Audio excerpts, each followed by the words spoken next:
Hi, hello, it's Nikki, and welcome to my messy bookshelves.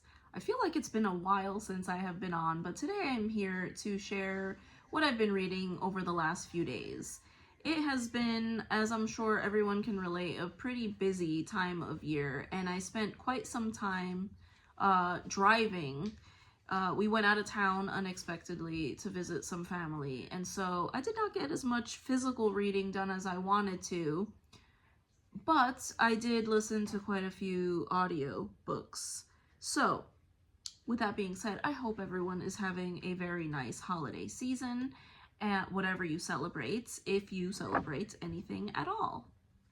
But the first thing that I finished was Cranford by Elizabeth Gaskell. And that was audio. I had started that while walking on a trail and couldn't stop listening, so I ended up finishing that, I think, in one day. So if you're unfamiliar with Cranford, that is a book by Elizabeth Gaskell, as I mentioned, and it is basically telling the day-to-day life and struggles of a small, very lovely village that is populated mainly by women. So we have our spinsters, we have some widows, and I think one young lady. So that is pretty much it. But, we get caught up in the domestic affairs that they are dealing with in their very charming little village. So I love that one. That was a reread for me. The first time I read it, I loved it, and I read the physical book, but this time was audio. So definitely love that. The next thing that I finished was another audio, and that was a short story called The Christmas Book Hunt by Jenny Colgan, and that was another lovely festive short story. So that one is about a young woman who is trying desperately to find a book that one of her elderly relatives really wants to have because they used to have it when they were a young girl. And it is not only out of print, but it is extremely, extremely rare. So she is trying to locate this book, and that is the gist of it. So it takes place during Christmas. The next thing that I finished was Midnight at the Christmas Bookshop by Jenny Colgan as well, and this is the sequel to The Christmas Bookshop, so another festive read for this time of year.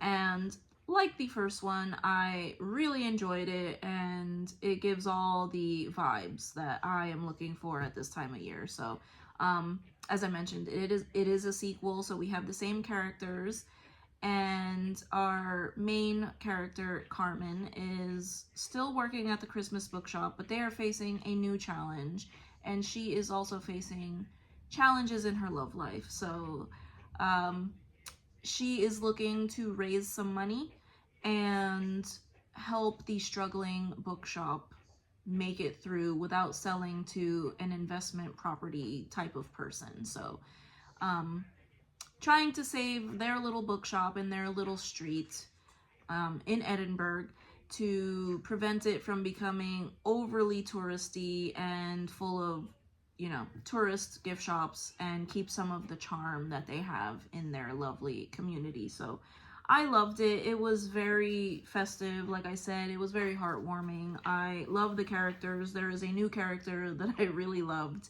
in this one, and I don't want to say any more than that, but it was lovely, and I will probably read it again at some point in the future.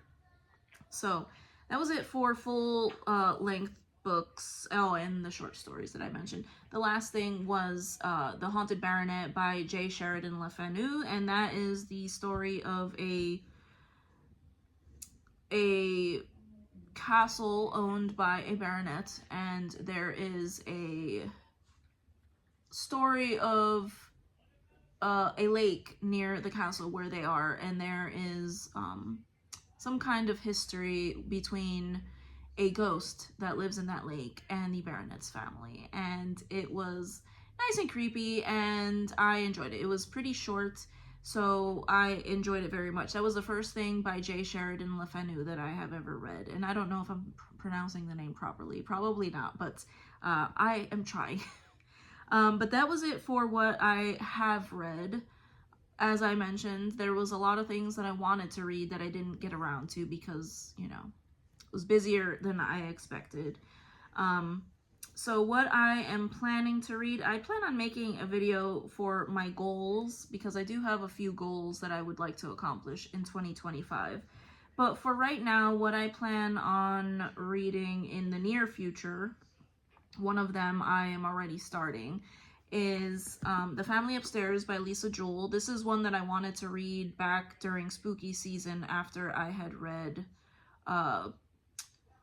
one by T. Kingfisher, A House with Good Bones. I was looking for something else, you know, a family saga, creepy, something like that, and I think I'm back in the mood for this. So I picked this one back up and I intend to get into that one. And then this one is one that I plan on reading for the month of January, and it is The Sober Diaries, because I am planning to do a dry January, perhaps beyond January. But that is my intention. So this is by Claire Pooley, and this is a memoir, I believe, of her going sober.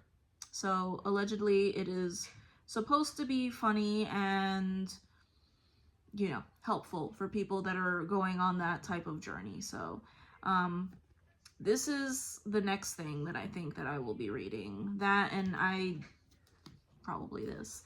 But I do have some other goals, like I said, and I would like to talk more about those in a separate video. But yes, I thank you so much if you have made it to the end of this video, and I hope you are having a nice time of year, and I hope that you are looking forward to the new year like I am. But again, thank you, and I hope to see you in the next video. Bye.